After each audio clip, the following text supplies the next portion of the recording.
নমস্কার, ইনস্টা খবরে আপনাদেরকে স্বাগত। বিয়ের কয়েকদিন পরেই স্ত্রীকে নিয়ে দীঘায় গিয়েছিলেন বিজেপি নেতা দিলীপ ঘোষ। সেদিন দীঘার জগন্নাথ মন্দির উদ্বোধন ছিল। স্ত্রীকে নিয়ে জগন্নাথ দর্শন করে তারপর মুখ্যমন্ত্রী মমতা বন্দ্যোপাধ্যায়ের সঙ্গেও দেখা করেন। আর এই সাক্ষাৎ নিয়ে সে সময় বাংলার রাজ্য রাজনীতিতে কম জলঘোলা হয়নি।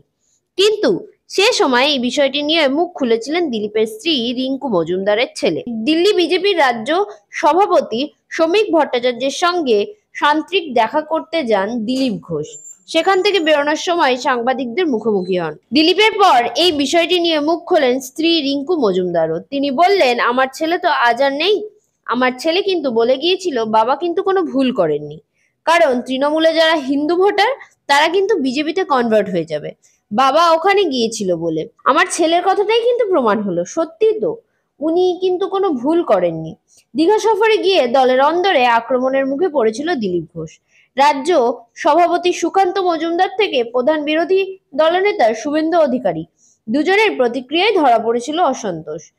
সুকান্ত মজুমদার স্পষ্ট বলেছিলেন দিলীপের সিদ্ধান্ত ব্যক্তিগত, দল অনুমোদন করে না।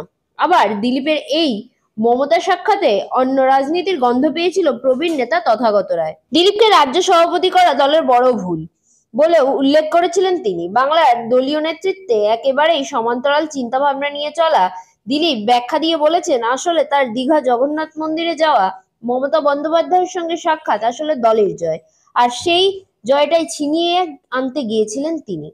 ব্যুরো রিপোর্ট, ইনস্টা খবর।